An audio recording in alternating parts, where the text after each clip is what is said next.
You have no idea who you're dealing with, she shrieked, her voice cracking like thin ice over a deep, cold lake. I will bury you in legal fees. I will own this land. I will see you in prison. That was Brenda, in the final moments before the deputies cuffed her. But to understand how we got there, how the president of the Whispering Pines Estates Homeowners Association ended up being led away from a community meeting in tears and steel bracelets, we have to go back to the beginning. Back to a rusty old tractor and a pile of wood. My name is Frank, and I'm a retired structural engineer. For 40 years, I designed bridges, overpasses, and the occasional skyscraper. I dealt with concrete, steel, and the unyielding laws of physics. People, with their messy emotions and irrational demands, were a variable I tried to minimize. After my wife passed and my own career wound down, all I wanted was quiet. My father, a man who understood the simple beauty of solitude, left me his legacy: 50 acres of rolling hills, dense woods, and a single, sturdy farmhouse on the outskirts of civilization. He'd bought it decades ago, long before the surrounding farmland was carved up into a suburban labyrinth of identical beige houses with perfectly manicured lawns. That labyrinth was now known as Whispering Pines Estates. My property was an island of untamed reality in their sea of artificial perfection. My dad's old Ford tractor, a machine that had carved a life out of this soil, sat exactly where he'd left it, a monument of rust and honest labor. The barn, a magnificent old structure I'd helped him re-roof as a teenager, stood proud and weathered. The fence line was more of a suggestion than a barrier, a rambling line of old posts and wire that had seen better days. It was real. It was home. And it was mine, free and clear of any covenant, condition, or restriction.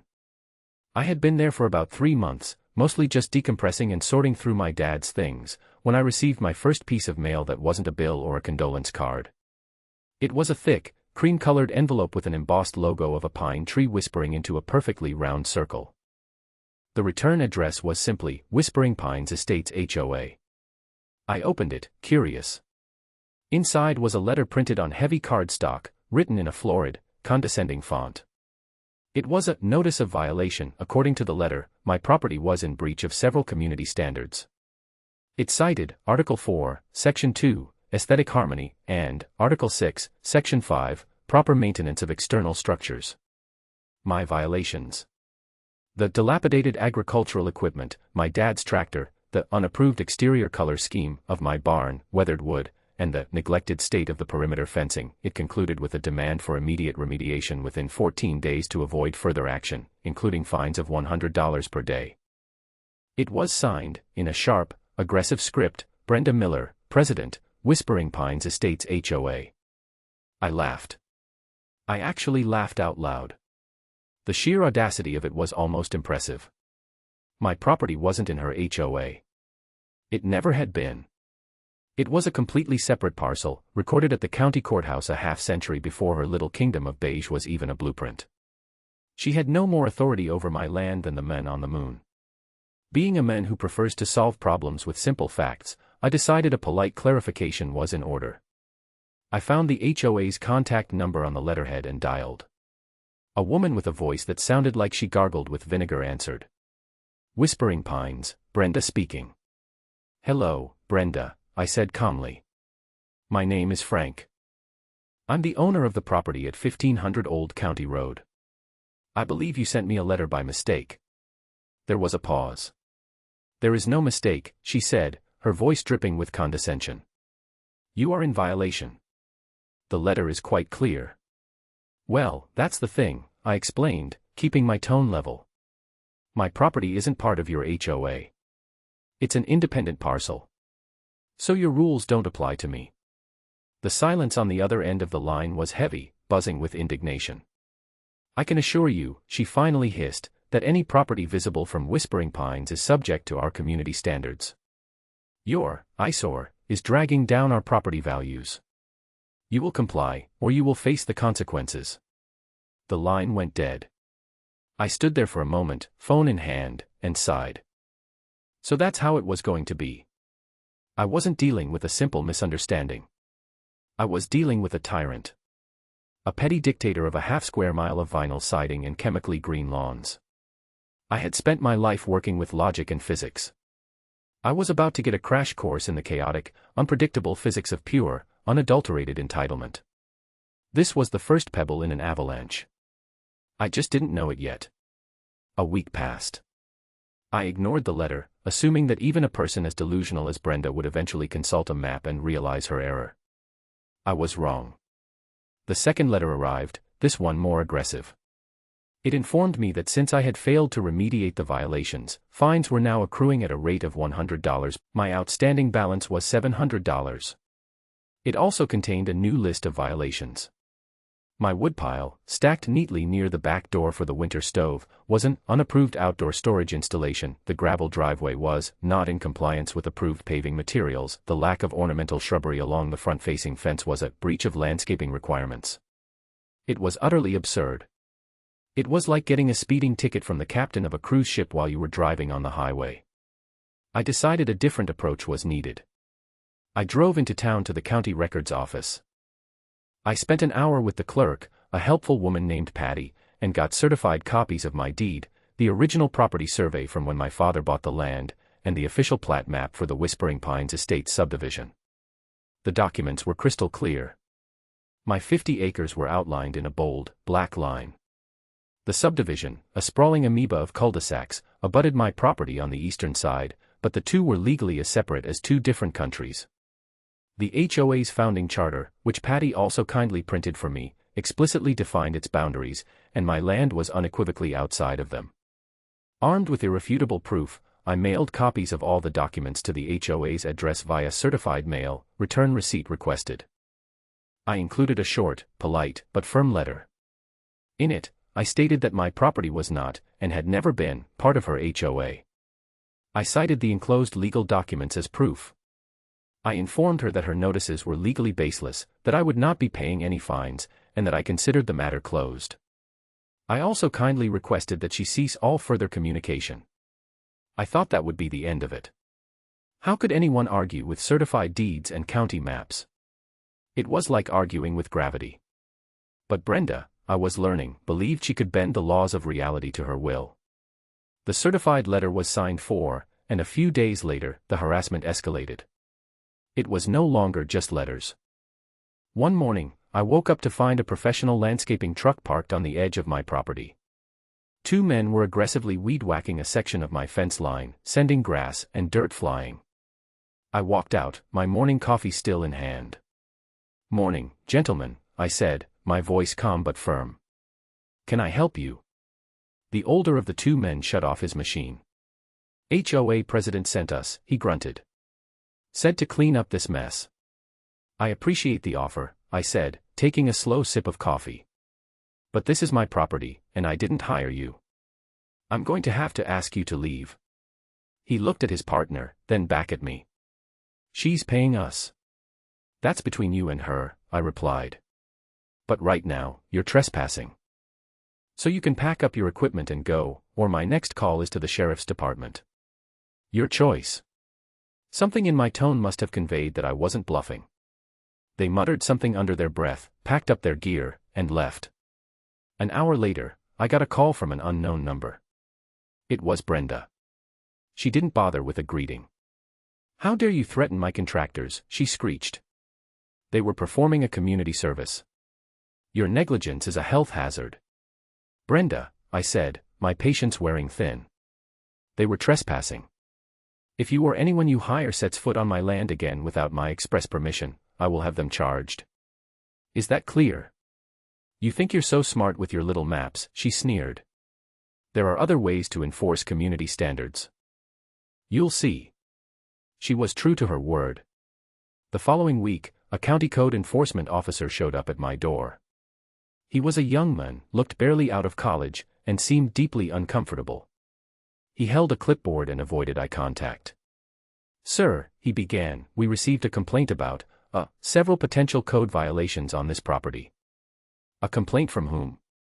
I asked, though I already knew the answer. "It was anonymous," he mumbled, flipping through his papers. "Complaint alleges an abandoned vehicle, unsafe structures, and improper disposal of waste." "The abandoned vehicle is my father's tractor, which is a piece of family history," I explained patiently. The unsafe structure is my barn, which I can assure you, as a structural engineer, is perfectly sound. And the waste is my woodpile. Would you like a tour? I walked him around the property. I showed him the solid oak beams in the barn, explaining the principles of truss design. I showed him the tractor, which, while rusty, was not leaking any fluids and was parked on a stable gravel pad. I even showed him the neat stacks of firewood. He scribbled a few notes on his clipboard. "Looks fine to me, sir," he said, finally looking me in the eye. To be honest, we get calls from that HOA president all the time. She reports her own neighbors if their garbage cans are out an hour too early. Sorry to have wasted your time. He left, and I felt a small flicker of victory. But it was short-lived. Brenda was like a hydra. Cut off one head, and two more, even more obnoxious, would grow in its place. Her next move was to start a campaign of public shaming. The Whispering Pines monthly newsletter, a glossy affair filled with pictures of prize-winning petunias and reminders about recycling day, suddenly featured a new section, Community Concerns. It didn't mention my name or address, but it was obvious who it was about. It spoke of a neighboring property that was a blight on our community, a haven for vermin, and a potential fire hazard. It urged residents to be vigilant and report any suspicious activity they might see. This was a new level of petty. She was trying to turn her entire neighborhood against me. A few of the residents bought into it. I'd see them slowing their cars as they drove past my house, staring, sometimes pointing. One woman, walking her perfectly coiffed poodle, let it wander onto my lawn to do its business. When I politely asked her to clean it up, she looked at me as if I were something she'd scraped off her shoe. "This whole place is a dump anyway," she sniffed, before yanking the dog away. But the real turning point, the moment my frustration solidified into cold, hard resolve, came a few weeks later. My daughter, Sarah, and her 2 young children came to visit for the weekend. My grandkids, a boy of 8 and a girl of 6, loved the property. To them, it wasn't an eyesore, it was a grand adventure. They spent the day exploring the woods, climbing on the old tractor, and playing hide-and-seek in the cavernous barn. We were in the barn, laughing as my grandson tried to lift an old hay hook, when I saw her. Brenda. She was standing just on her side of the property line, her arms crossed, a sour, pinched look on her face. She was watching us. Watching my family. I excused myself and walked toward her. "Can I help you, Brenda?" I asked, my voice dangerously quiet. "I'm just observing," she said, her eyes flicking from me to the kids in the barn. "Making sure that decrepit old building doesn't collapse on those poor children. It would be a tragedy. And a lawsuit." The threat, veiled as it was, landed like a punch to the gut. She was bringing my family into it. My grandchildren. That was the line. She had just crossed a line she didn't even know existed.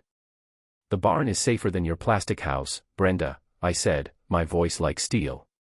"And you will stay away from my family." She just smirked, a cruel little twist of her lips. Someone has to look out for the welfare of children when they're in an unsafe environment. That was it. That was the moment the switch flipped. The peace-seeking, retired engineer was gone.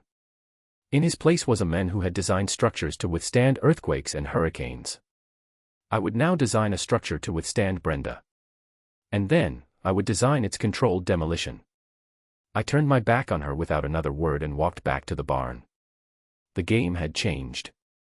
I was no longer just defending my property. I was defending my family and my father's legacy. This was no longer a squabble, it was a war.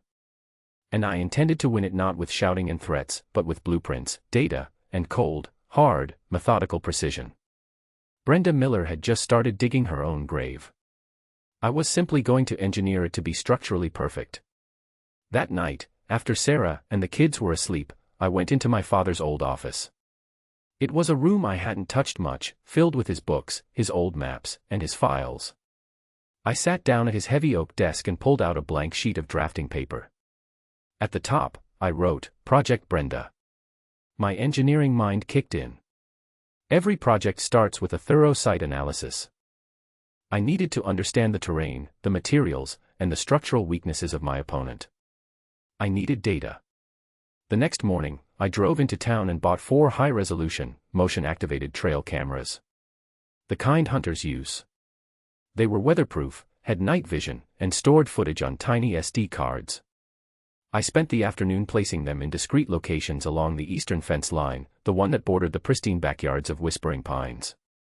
I concealed them in tree hollows, behind dense bushes, and on high branches, all with a clear view of the property line and anyone who might be tempted to cross it. This was my surveillance grid. Next, I went online. I pulled up the county's public records portal. I spent hours cross-referencing property tax records, building permits, and liens for every single house in the Whispering Pines subdivision. I started a spreadsheet. It was tedious work, but patterns began to emerge. Then I turned my attention to the HOA itself. It was registered as a non-profit corporation, which meant its filings were public. I found their annual reports, their list of board members, and their registered agent, which was, of course, Brenda Miller. I also found their bylaws. I read all 47 pages. They were a masterpiece of bureaucratic overreach, filled with rules about everything from mailbox color to the approved species of lawn grass. But deep within the legalese, I found something interesting. A clause about capital expenditures. Any expenditure over $5,000 that wasn't for routine maintenance required a majority vote from the community or, at minimum, a quorum vote from the entire 5-person board. It was a standard check and balance. I filed that piece of information away. My most valuable intelligence, however, came from an unexpected source. An ally from behind enemy lines. A few days after I installed the cameras, I was out mending a section of fence when one of my neighbors from the HOA side approached. He was an older gentleman named Arthur, a retired accountant who lived in the house directly behind mine. "Saw you had another visit from the code inspector," he said, leaning on the fence. He had a kind, weary face. "News travels fast," I replied. "Around here, Brenda is the news," he said with a sigh. "Listen, I just wanted to say, most of us don't agree with what she's doing. She's a bully.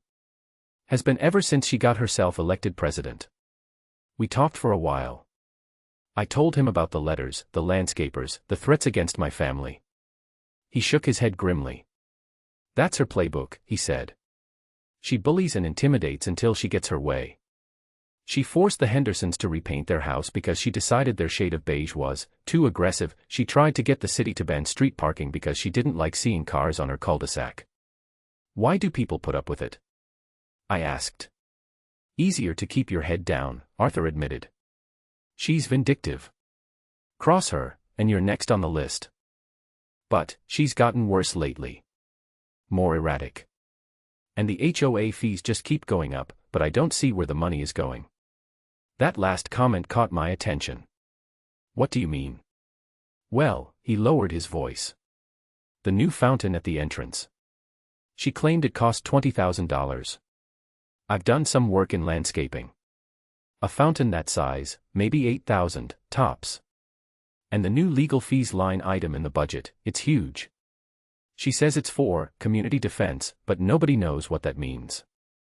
I had a pretty good idea what it meant. It meant she was using HOA funds to pay for her personal vendetta against me. "Arthur," I said, making a decision. "I'm not going to let her win. I'm gathering information. If you hear anything, see anything, it could be helpful." He nodded slowly.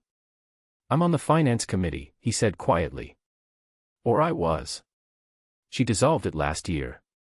Said it was redundant. The treasurer, a fellow named George, he's scared to death of her. But he might be a good person to talk to. He sees all the books." I thanked him. The conversation had given me a crucial new target for my investigation, the HOA's finances. This wasn't just about harassment anymore. This was potentially about fraud. Brenda's structural weakness wasn't just her personality, it was her checkbook. A week later, my cameras paid their first dividend. I was reviewing the footage and found a clip from 2 nights prior. At 2:17 a.m., a figure dressed in dark clothing crept up to my fence. The person carried a small can.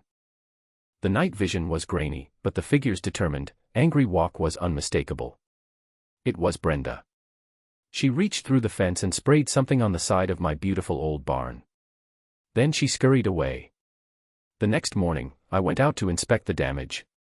There, spray-painted in garish red letters, were the words, "Tear it down." I wasn't angry. I was elated. This was the first piece of hard, undeniable evidence. She had trespassed, or at least, her arm in the spray paint had, and she had vandalized my property. It was a criminal act. I carefully photographed the graffiti from every angle, documenting it thoroughly before cleaning it off. I saved the video file to a secure, backed-up hard drive. I now had a choice. I could go to the police. But that felt premature. A charge of misdemeanor vandalism would be a slap on the wrist for her. It wouldn't solve the larger problem. No, this was a piece of leverage. It was a load-bearing element in the case I was building. It was time to move from investigation to active measures. It was time to set the trap. My father had left behind a scrap heap of old metal parts, gears, and plates from various farm equipment he'd tinkered with over the years. It was a treasure trove for a man with a welder and an imagination. My plan was simple, and I hoped, brilliant in its pettiness. I would build something. Something big, ugly, and utterly, unimpeachably legal. I spent the next 2 weekends in my workshop. I cut, I welded, I bolted. I constructed a 20-foot-tall abstract sculpture. It was a chaotic mess of angles, rust, and sharp edges. It looked something like a metallic pterodactyl that had crashed into a windmill. It was hideous. And I loved it. I used a small crane to erect it in the middle of the field directly in the line of sight of Brenda's 2-story McMansion. It was well within my property lines and complied with all county height restrictions for non-dwelling structures. It was, for all intents and purposes, a piece of art. And as everyone knows, art is subjective. The reaction was immediate. Within an hour of me finishing, my phone rang. It was Brenda. She was sputtering with so much rage she could barely form sentences. What is that thing?" she shrieked. "That's my new sculpture," I said cheerfully. "I'm calling it Ode to Industry. Do you like it? You will take that monstrosity down. You will take it down right now. It's indecent." "I'm sorry you feel that way, Brenda," I said, the picture of politeness. "But art is protected speech. And it's on my property. It's not going anywhere." I hung up. The trap was set. The bait was a 20-foot-tall pile of junk metal.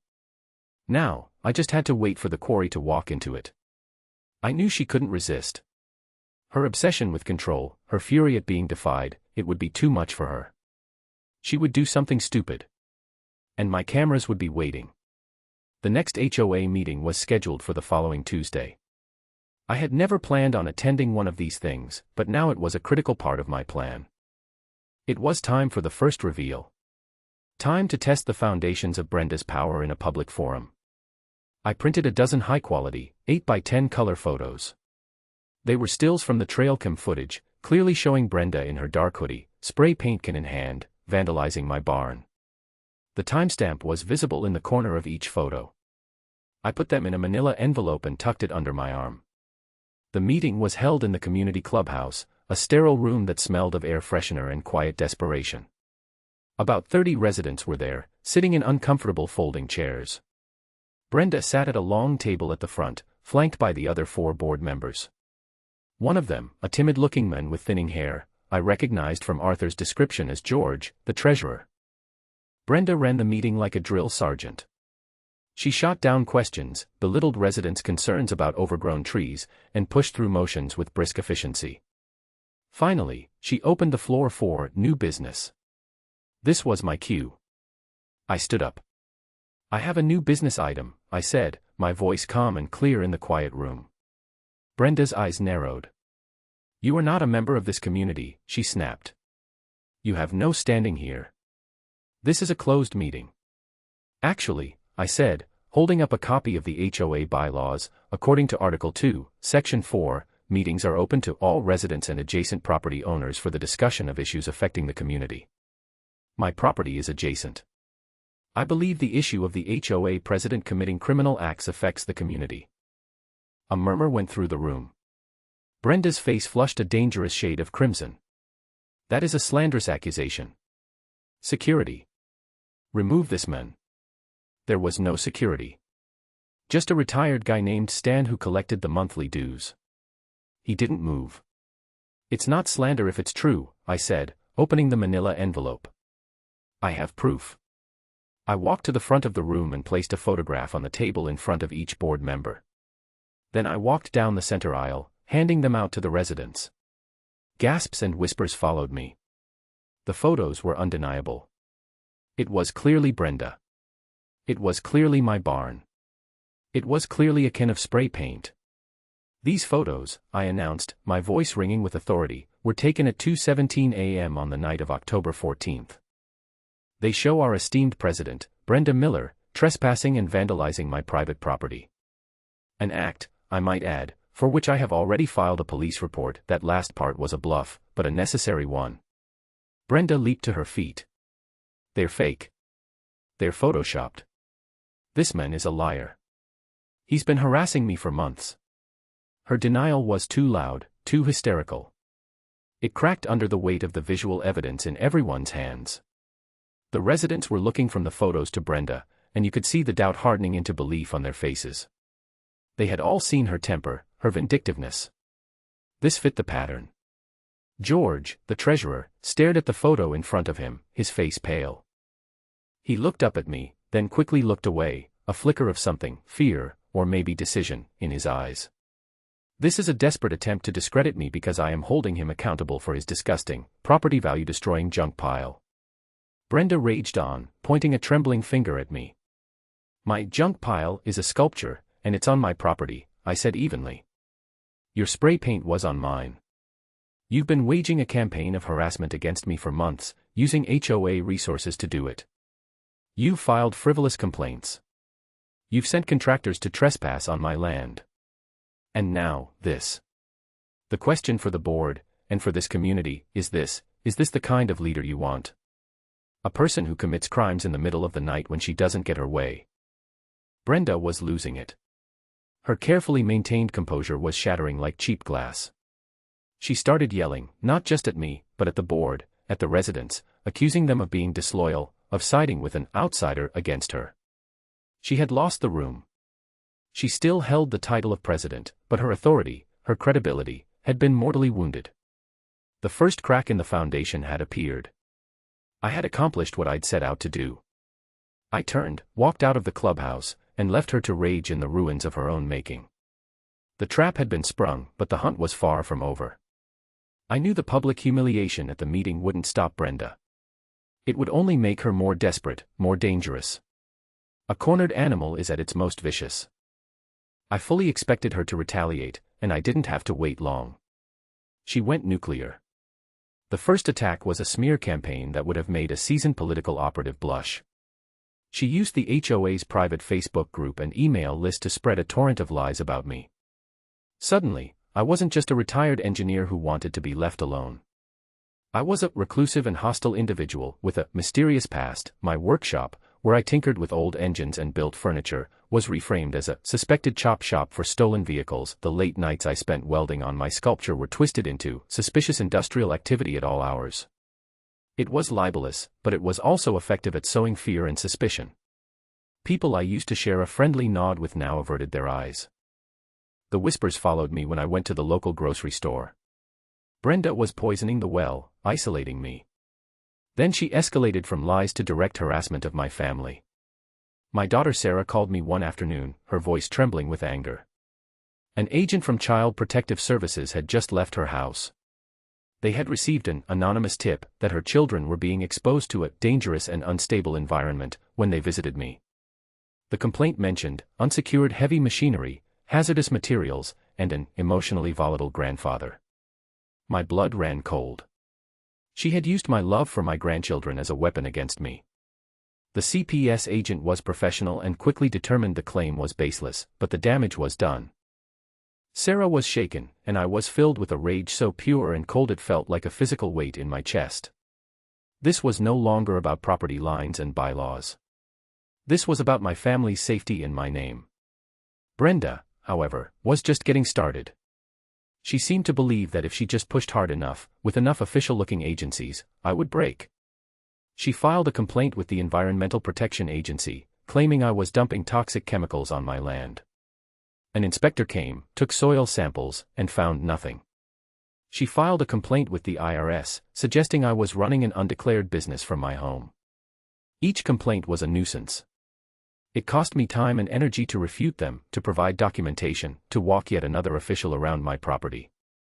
But with each baseless accusation, Brenda was unknowingly handing me more ammunition. I documented everything, every false report, every agency visit, every lie she posted online. I was building a comprehensive file, a docket of her escalating, unhinged harassment. The final piece of the puzzle, the one that would elevate this from a civil dispute to a major criminal case, fell into my lap thanks to a quiet act of courage. One evening, there was a knock at my door. It was George, the HOA treasurer. He looked terrified, clutching a simple manila envelope as if it were a bomb. "Can I come in?" he asked, his voice barely a whisper. I led him into the kitchen. He wouldn't sit down. He just stood by the door, ready to bolt. "I saw what you did at the meeting," he said, wringing his hands. "No one's ever stood up to her like that. She's out of control."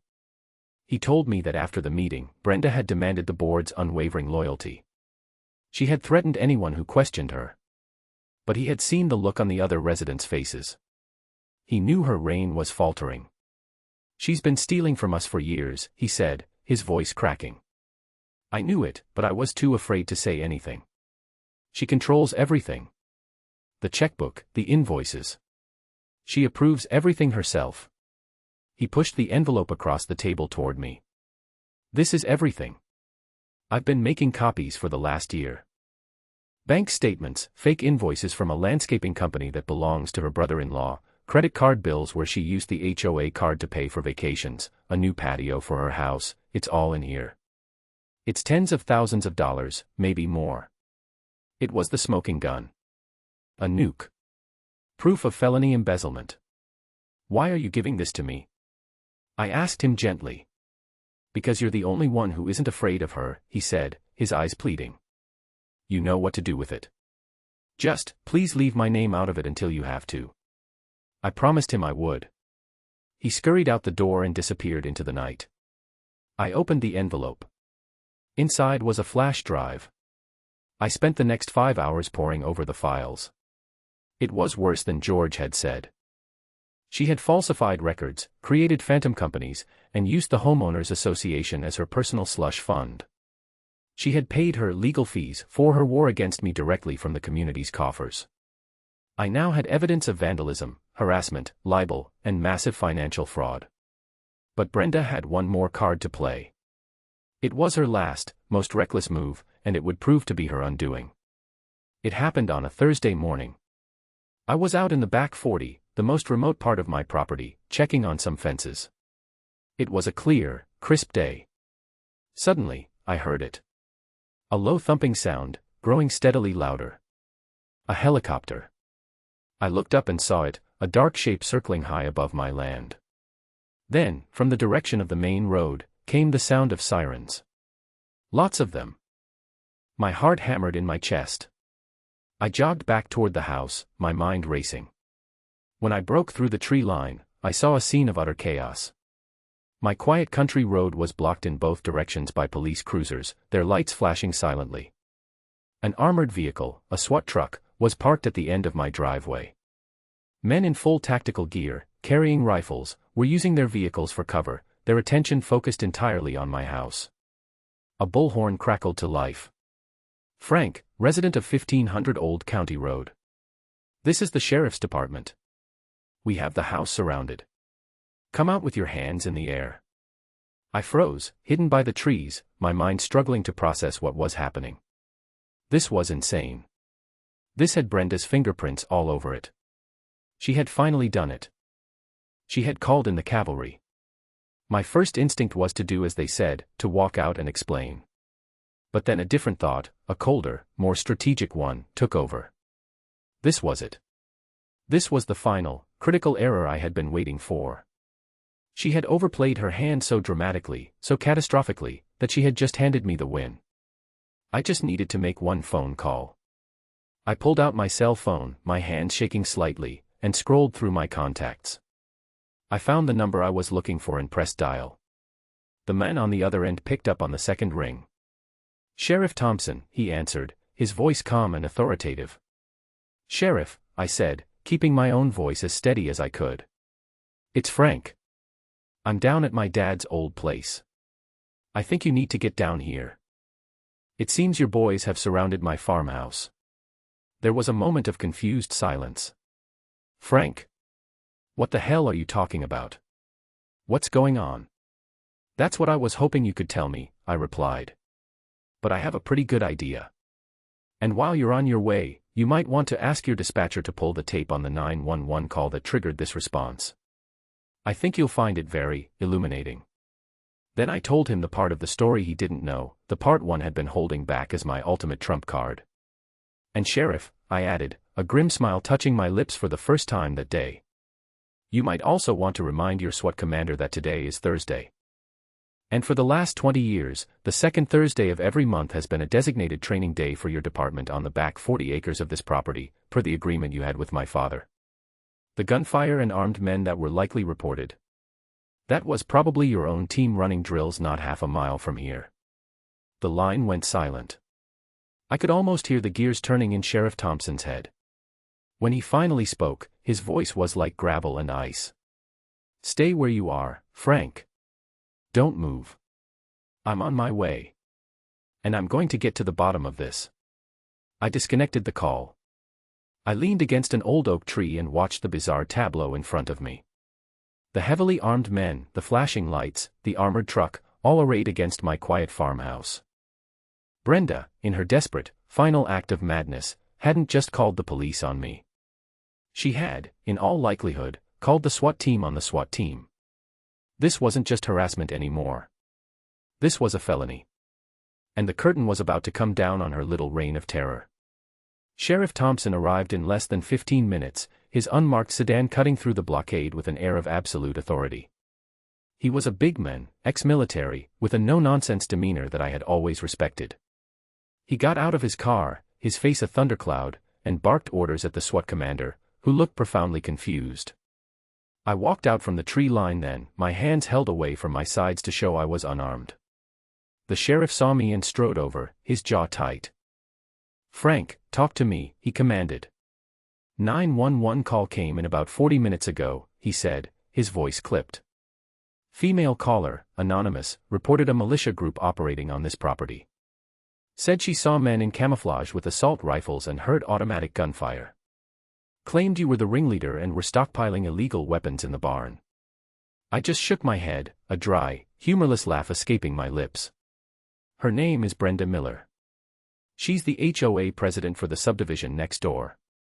And she's been harassing me for 3 months. The sheriff listened intently as I gave him the condensed version of the story. The letters, the vandalism, the false reports to every county agency she could think of, the smear campaign, the threat against my grandkids. I told him everything. As I was speaking, his radio crackled. It was the dispatcher. "Sheriff, we've pulled that 911 call. We traced the number. It's a burner phone, but the cell tower ping puts it less than 100 yards from the location, inside the Whispering Pines subdivision. And sir, the SWAT training supervisor just radioed in. His team was running live fire drills on the back range from 0800 to 1000 this morning. He confirmed sounds of gunfire would have been audible from the subdivision." Thompson's eyes met mine. The last piece of the puzzle clicked into place for him. He keyed his mic, "Have a unit dispatched to 412 Whispering Pines Lane. That's Brenda Miller's residence. I want to have a conversation with her. And get the DA on the phone. Tell him we have a major incident involving misuse of emergency services and potentially a few other felonies." He turned back to me. "Frank, I am so sorry about this. This is a colossal waste of resources and a damn dangerous situation she created." "I know," I said. "But it's also the final nail in her coffin. Sheriff, I have more. I have evidence of embezzlement. I have proof of her vandalizing my property on camera. I have a file on her that's 6 inches thick." His eyes widened slightly. "Okay," he said, a grim sort of satisfaction in his voice. "This just went from a 911 abuse case to a full-blown criminal investigation. We're going to do this by the book. But we are going to do it. The SWAT team stood down, their expressions a mixture of relief and annoyance. The armored truck rumbled away. The road was reopened. Within an hour, the chaos had vanished, leaving only the quiet hum of a normal Thursday. But the gears of justice were now grinding, and they were grinding for Brenda. We agreed on a plan. The sheriff would handle the criminal complaint for filing the false report, a felony charge that carried serious prison time. But the rest of it, the fraud, the harassment, the abuse of power, that needed to be exposed to the community she had terrorized. Her downfall had to be public.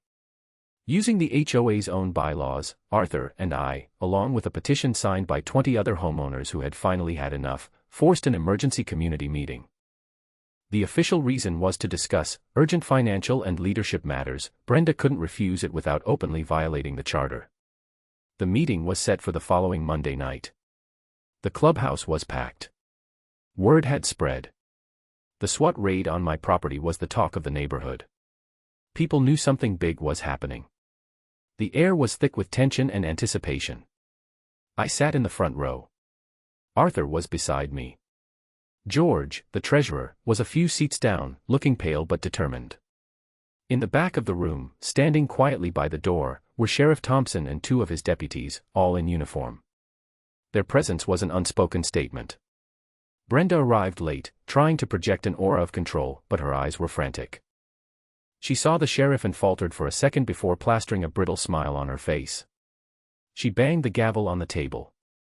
"This emergency meeting is now in session," she announced, her voice strained. "I'm told there are some concerns." Arthur stood up first. "Brenda," he said, his voice shaking but clear. "We, the homeowners, demand a full, independent audit of the HOA's finances for the past 3 years." "That's absurd and unnecessary," she snapped. "Our finances are perfectly in order." "Then you won't mind if our treasurer, George, presents his preliminary findings to the community," I said, standing up. All eyes turned to George. He looked like he was going to faint, but he took a deep breath, stood, and walked to the front. He carried a laptop. He connected it to the projector that was usually used for showing pictures of the yard of the month. For the next 20 minutes, George, his voice growing stronger with every slide, laid out Brenda's years of theft. He showed the fake invoices from her brother-in-law's company, he showed the HOA credit card statements with charges for flights to Hawaii, designer handbags, and lavish dinners. He showed the checks written to a contractor who had built her new sunroom, disguised as clubhouse repairs. The room was silent, stunned. The residents were seeing, in black and white, how their money, their ever-increasing fees, had been systematically stolen to fund their president's lifestyle. When George was done, Brenda was apoplectic. "Lies. All of it. This is a conspiracy. He's in on it with him," she screamed, pointing at me. "It's not a conspiracy, Brenda," I said, my voice cutting through her tirade. "It's called evidence. Just like this is evidence." I nodded to Arthur, who dimmed the lights. On the projector screen, the video from my trail cam played. The entire room watched the grainy, night vision footage of their HOA president, dressed like a cat burglar, spray painting "Tear It Down" on my barn. The collective gasp was audible. "And finally," I said, as Arthur turned the lights back up, "there's the matter of what happened last Thursday. The day our community was placed on lockdown because a SWAT team was called to my home." I looked toward the back of the room. "Sheriff Thompson, perhaps you could enlighten the community on that matter." The sheriff walked to the front, his presence commanding immediate silence. "On Thursday morning," he began, his voice booming in the small room, "a 911 call was placed reporting a violent militia group at Mr. Frank's address. This call triggered a multi-agency, high-risk response, costing taxpayers an estimated $50,000 and putting dozens of officers and civilians at risk." He paused, letting the weight of his words sink in. "We have confirmed that this report was maliciously and intentionally false. The gunfire reported was, in fact, my own department's training exercises, which have been conducted on that property, with the owner's permission, for 20 years. Filing such a false report is a serious felony." He turned and looked directly at Brenda. Her face had gone from red with rage to a pasty, sickly white. The walls were closing in, and she knew it. "We have traced the call," the sheriff continued, his voice like granite. "And our investigation has led us directly to you, Miss Miller." That's when she broke. The final, load-bearing pillar of her self-control crumbled into dust. She launched into a shrieking, incoherent tirade. It was a spectacular meltdown. She accused me of being a government agent sent to destroy the community. She accused George of being a weak-willed traitor. She accused her neighbors of being ungrateful sheep. And then came the line I'll never forget. "You have no idea who you're dealing with," she shrieked at me, her face contorted with hate. "I will bury you in legal fees. I will own this land. I will see you in prison." It was in the middle of this final, desperate threat that Sheriff Thompson nodded to his deputies. They moved forward, calmly and professionally.